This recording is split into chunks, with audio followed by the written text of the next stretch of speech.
Hello everyone. Um, this is lab 1, measurements and density. For this experiment, we will need two packets from your lab kit. One says LO1 and the other one is LO2. But before we start the lab, let's go over the um, background information. So what is matter?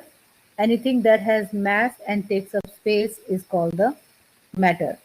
Now, your matter can be of three types: solids, liquids, and gases.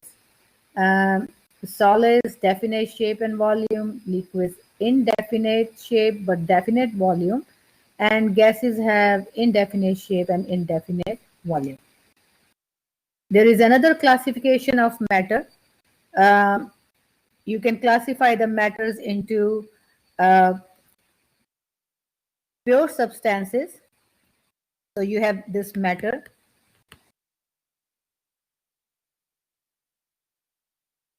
into pure substances and mixtures. The pure substances are again classified into two categories: elements and compounds. Now, elements, for example, if you look at the periodic table, it gives you the list of all the elements. They are the purest substances, and then they cannot further be subdivided into simpler particles. For example, copper, aluminum, hydrogen, oxygen, nitrogen. Aluminum foil made up of only aluminum, copper wire is just copper. So these are the examples of elements which are pure substances. And compounds are also pure substances because here the elements are combining in the fixed ratio to give you a compound. And for example, water. In water, hydrogen and oxygen combines in the ratio of 2:1 to make water. Now this is a compound. It has its own identity. It's not a mixture of hydrogen and oxygen, and it does not have the properties of hydrogen and oxygen. Similarly, when you take sodium and chlorine and you combine them in the ratio of 1:1, then now it is sodium chloride. It's not a mixture of sodium and chlorine. So all elements and compounds are pure substances. Now, on the other hand, mixtures is when you are mixing, for example, you're mixing your salt with water. Can I separate salt from water? Yes. You can heat the water, water will evaporate, salt is left, and this way you can separate them. So that's an example of a mixture. Your mixture can be of two types: homogeneous and heterogeneous mixtures. Homogeneous mixtures is uniform throughout, means if you have, let's say, a pinch of salt dissolved in water, you cannot see water and salt separately, so that's homogeneous. On the other hand, heterogeneous is oil and water. You can see the layers separately. Now, numbers have no meaning unless there is a unit next to it. And here we're going to learn about the different system units and how to convert one into the other another one. This is the mnemonic I give to my students. Kings have diamonds because diamonds cost more money. King K, kings is K kilo, hecto D deca. Here is the base. You can have length in meters, mass in grams, or volume in liters. This D diamond, this is deci, centi, milli, and micro. What it means, that if you are given something, let's say in kilograms, and you want to change it to the hectograms, then you multiply by 10. If you're given something in kilo and you want to change it to deca, then how many jumps? 2 jumps means 10 times 10 means 100. Or I like to say it, if you are making 2 jumps, then put that number in the power, so 10 to the second. So let's do some problems on that. For example, you are given 5 kilograms and you have to change it to milligrams. So the best way is you always write down the number or that's given to you in the question. So write down 5 kilogram, draw the line, put 1, and then the unit that's written here, write it down in the denominator. And what do you want to convert that into? Milligrams, so put that here. And in front of, out of kilo and milli, which one is bigger? Kilo is bigger. More on the left side means is bigger. Put 1 next to it and then see how many jumps you have to make from kilo to milli. So 1, 2, 3, 4, 5, 6. So that 6 will go in the power of 10. So kilograms cancel with kilograms. Your answer is 5.0 times 10 to the 6th milligram.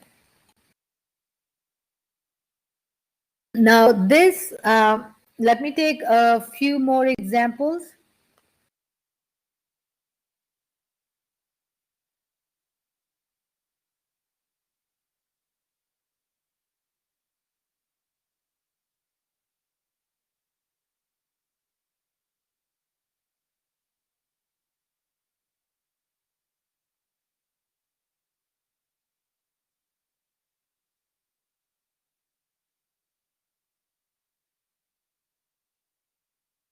Now, for example, you have 6.25 centimeter and you want to convert it to the millimeters. Write down the number that's given to you in the question. It is very hard to write down with this pen. So 6.25 centimeter. This is given to you. Write that down. Draw the line, put 1. Then the same unit, the one that's here, goes down. And you have to convert it to the millimeter, so that will go here. Out of centi and milli, which one is bigger? So here is centi, here is milli. Centi is bigger, put 1 next to it. And then see how many jumps do you have to make from centi to milli? 1 jump. That means it will be 10 to the power 1. So your answer will be 6.25 times 10, which is 62.5. Centimeter cancels with centimeter, and that's your answer. So now let's do one more problem. You have the speed, for example, 3.029.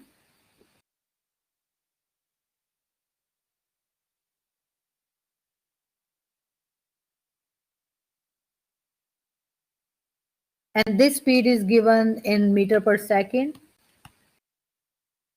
And you have to change this speed to kilometers per hour.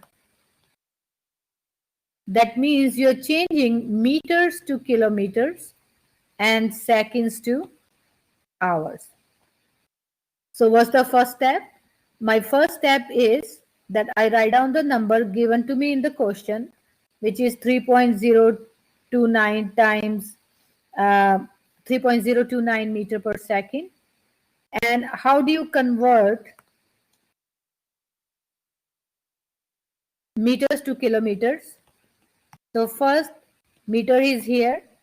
So I'll put meter down and kilometer up. And kilo is bigger, so 1 kilo. And how many jumps you have to make to go from kilo to meters? 1, 2, 3. Here is your meter. So that means here you will put 10 to the power third. Then you have to convert seconds to hours. Why did I put second on the top? Because so that I can cross them out. Out of hour and second, hour is the bigger unit. Put 1 next to it. And 1 hour has how many seconds? 3600. So now all you have to do is 3.029 times 3600 divided by 10 to the third. And if you will do it and you will check in the calculator, some calculators can show 10.90. Some calculators can show 10.904. Some can show 10.9044 or 90440 kilometer per hour. So let me write down that I don't know how it got erased. This is a number I was writing, 440 kilometer per hour. Then we were changing 3.029 meter per second into kilometers per hour. Then how will I know how many units I need to put in the answer? How many numbers I need to put it in the answer? Should I stop at 10.9 or should I stop at 10.90 or should I stop at 10.904?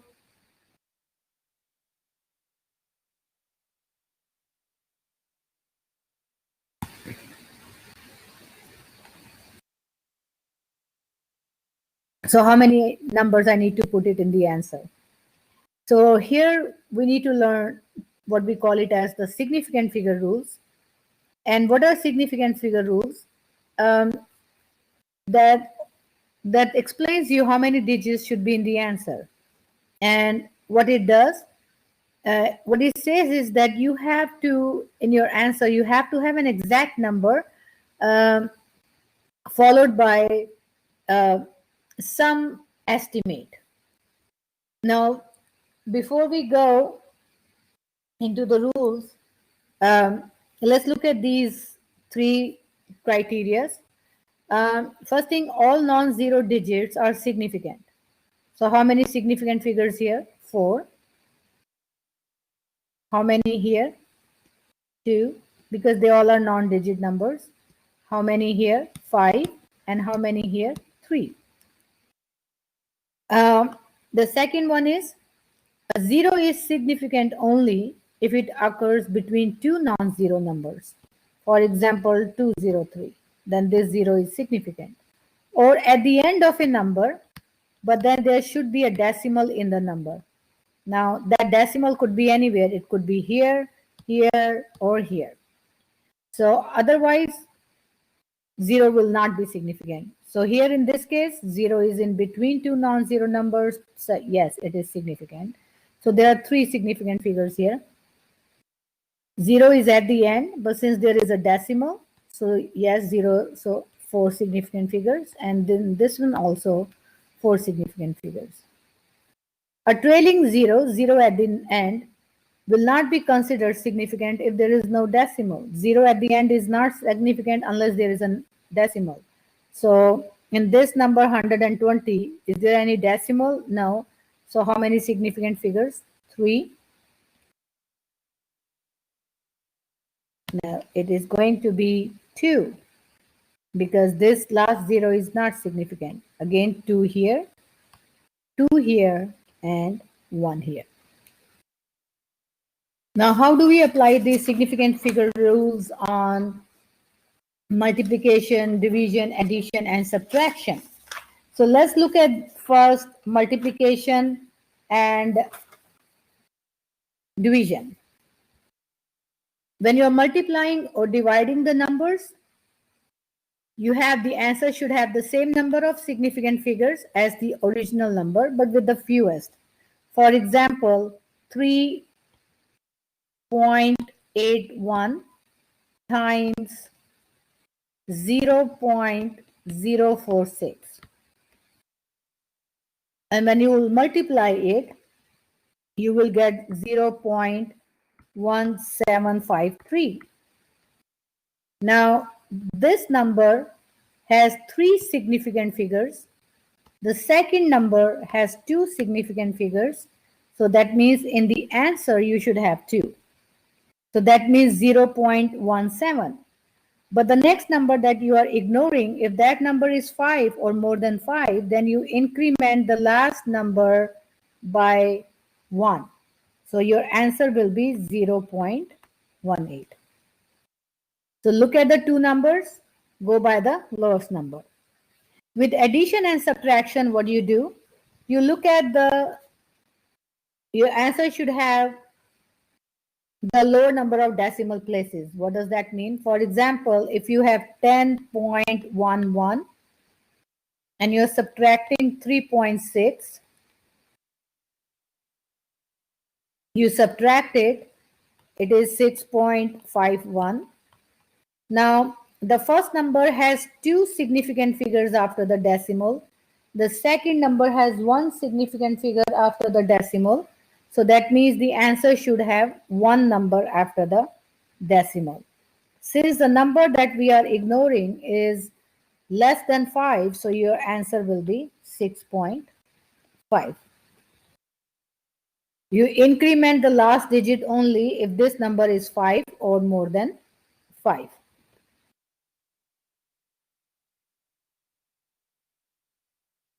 Now, these topics, converting standard number to scientific notation, there is a video. If you look here, this is video here.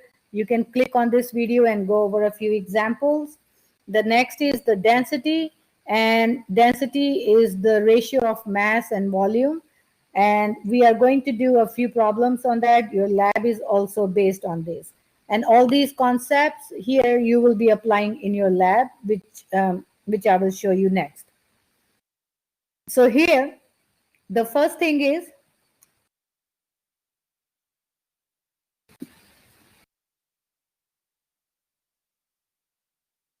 okay, so this is measurement activity.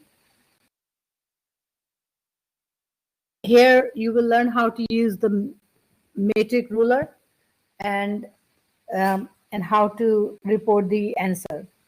So if you look at the very first one, this is 3 to 4. So that means there are, this is divided into the 10 parts.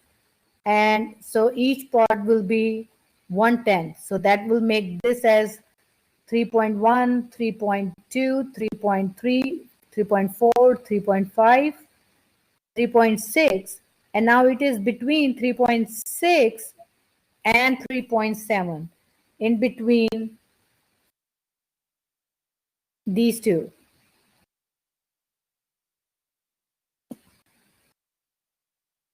So that means, so we are sure about 3.6 and it is not exactly 3.7.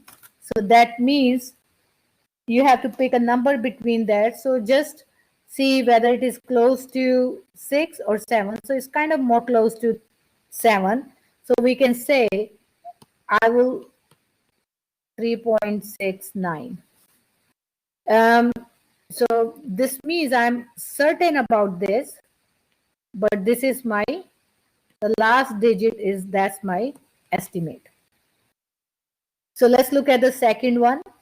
So this is 6 here and this is 8. So that means this middle big line is 7. And now we know we have already 7. And between 7 to 8, you can see only 4 lines. That means each line is worth 0.2. So 7.2, 7.4. Now it is between 7.4 and 7.6. And it is more towards 7.4. So I can say, okay, this is 7.45.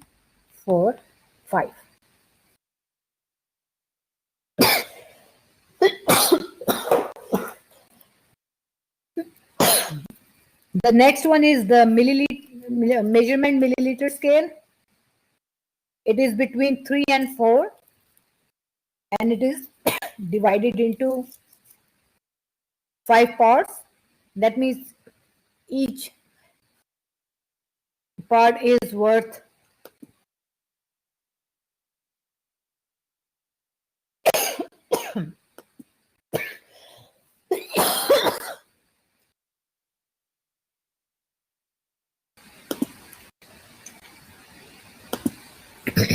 I'm sorry about that. It's just I'm coughing a lot today. So between 3 and 4, so we have 4 parts for these marks. That means this has divided into 5 parts. So it should be 3.2, 3.4, 3.6, 3.8. And we can see that it is between 3.6 and 3.8. So I can say it's in between. So probably 3.7, and a little more than that, I can say 3.72. For this one next, to me sounds like it is exactly at 3. So I'm going to write down 3.00. The last one is we have 80 here, and this is 100. That means this one is 90. And there are 4 marks in between. So that means 80 and 90. So it will be 82, 84, 86. Now it is between 86 and 88. So I can say 87, and still a little bit more towards 88. So 87.5. So this is the way you use the metric ruler. Now, what you're going to do, if you look into the Ziploc bag that says LO2, you will find a paper with the ruler picture on it. Using that paper, you're going to measure the length, width, and height of this block, and you're going to put them here. Ignore this D part. When you're reporting the length, width, and height using the picture of the ruler that is provided to you, you will see that you should be able to report your answer at least up to 2 decimal places. So I don't know what these numbers are. So let's say if I make up these numbers, again, I'm making up these numbers. Let's say this one is 2.50. This one is 2.57. This is 2.48. Again, I'm making up these numbers. Then how will you calculate the volume? By multiplying length, width, and height. Then you have to see, check how many significant figures you are putting in the volume, because these are your measurements and we apply significant figure rules on the measurements. So the first number has 3 significant figures, the second 3, and this one also 3. That means in the volume also you should have 3 significant figures. Now this block, I'm providing you the mass of this block. So using this mass value and the volume you calculated, you're going to find the density and you will put it here. Now again, class, the point is not that whether you can divide mass with volume. The point is whether you can represent your answers with the correct number of significant figures. So if your significant figures are wrong, you will lose points. Now density is mass by volume. Your mass has how many significant figures? 10.520. It has 5 significant figures. And then you will check how many significant figures you have in the volume. And then you go by the lowest, and that many significant figures you represent in the answer. Please show your work for step 4 and step 6 here. So that's your first experiment. The second one is determination of the density of an unknown metal. What you're going to do is you're going to take the 10 ml graduated cylinder that is given to you in the Ziploc bag that says LO1, and you're going to put some water in it. I don't have to be exact, but close to 2 ml or 3 ml. And then you're going to read the initial volume of water from the graduated cylinder, and you read the meniscus, the lower part of the curve. And when you're using this graduated cylinder, you have to report your answer up to 2 decimal places. And I'm going to show you on the next slide why 2. So your answer here has to be up to 2 decimal places. Even if you think you have put the water as exact 2 ml, you still have to put it as 2.00. Now what you're going to do, there is a metal sample. It's a bolt given in the Ziploc LO2, and the mass of that bolt is also written on the Ziploc bag. That mass of the metal sample will go here. Then you're going to slightly tilt the graduated cylinder, put that pre-weighed metal sample into the water.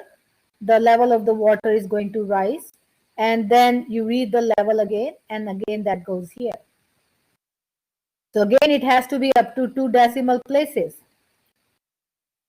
Now, so how will you find the volume of the metal? Of course, you have final minus initial, but then keep in mind you are subtracting these two numbers. So it means you are applying the subtraction rule, subtraction significant figure rules, and that number goes here.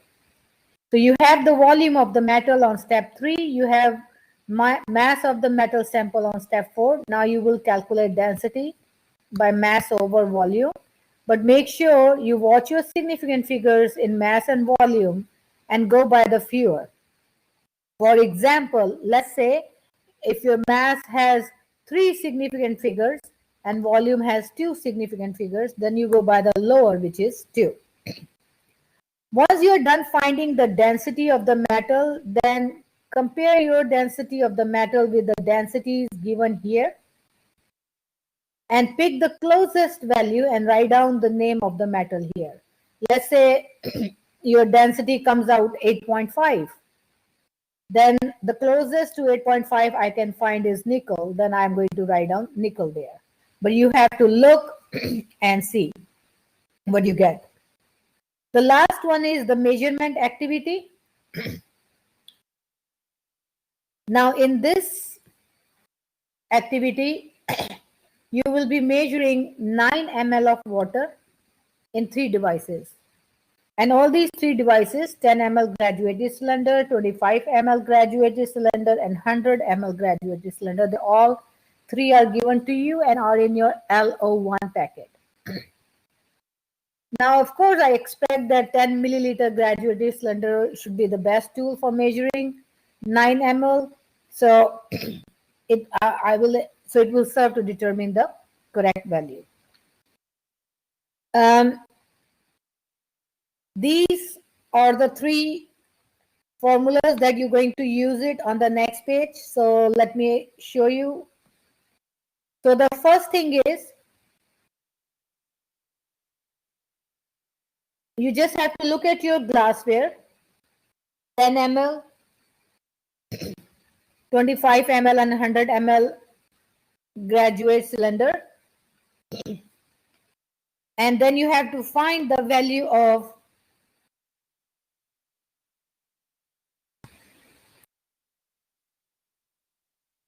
So here I drew some diagrams. I didn't want to draw them while recording it because drawing takes a lot of time. So this is the way your 100 ml graduated cylinder looks like. So I'm just drawing one of the part of the graduated cylinder. If you look at it, let's say 10 to 20. And in between 10 to 20, there are 9 lines, means between 10 to 20 is divided into 10 equal parts. So that means how much is worth each part.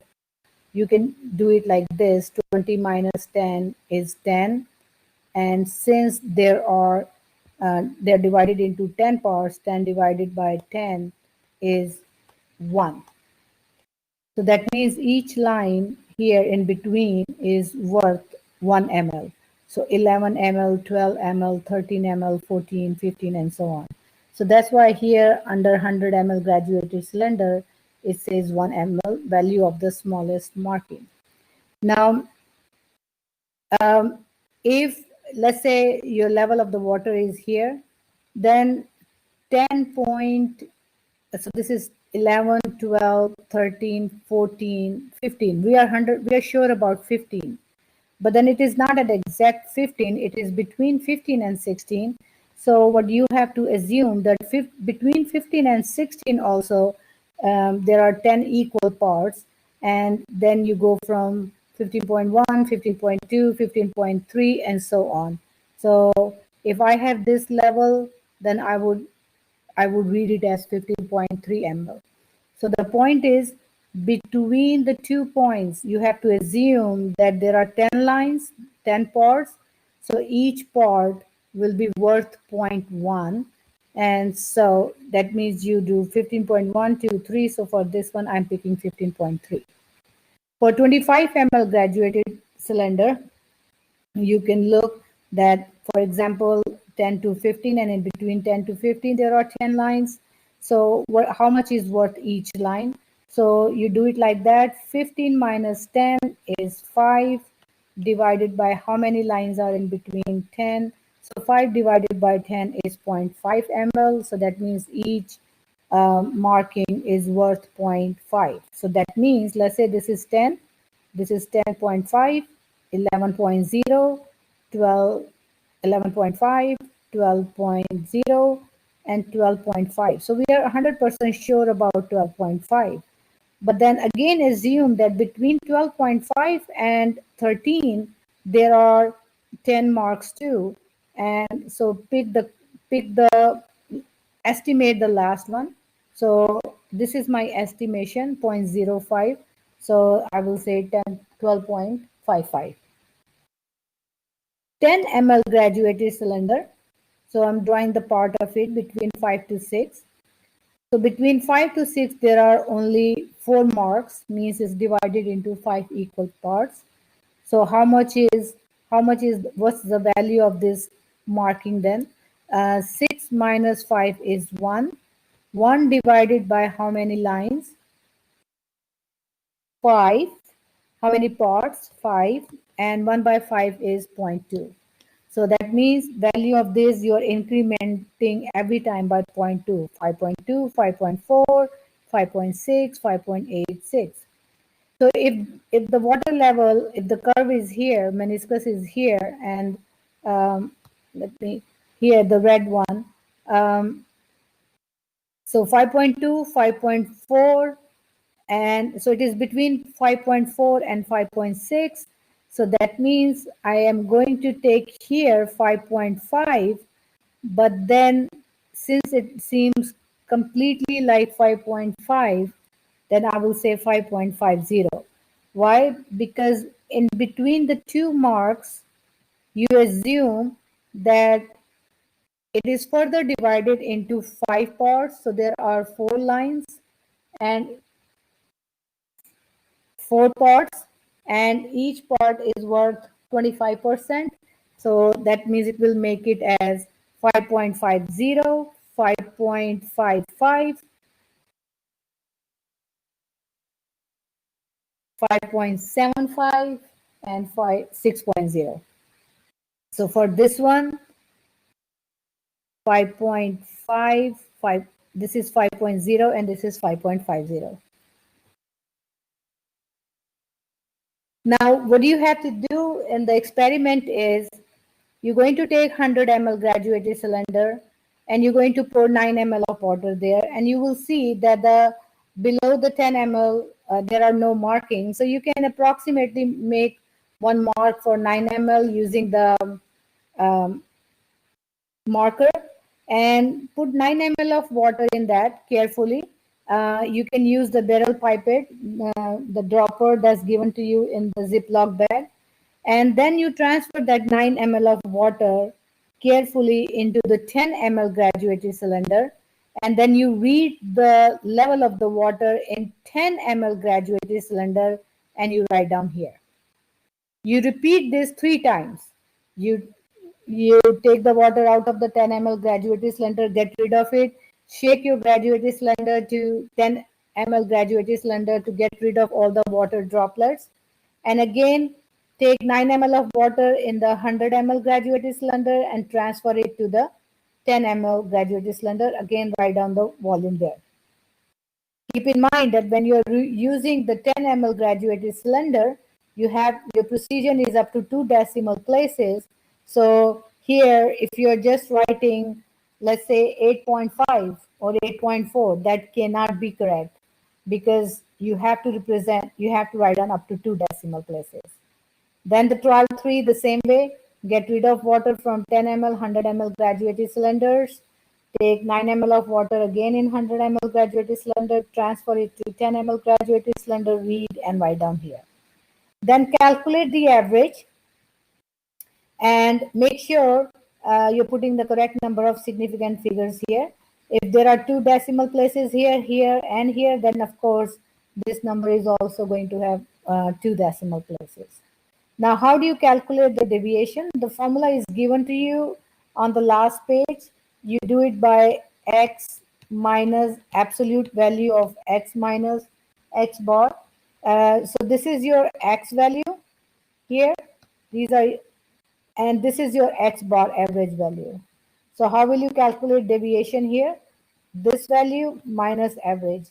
This value minus average. Now it's an absolute value. That means if your answer is coming out negative, then you will still write it down as the positive value. On the last slide, if you see, you are given the formula here. Average is easy. You just add them and divide by the number of trials. Deviation is x minus, this is x bar. And if you have to calculate the average of the deviations, so you have 3 deviations here.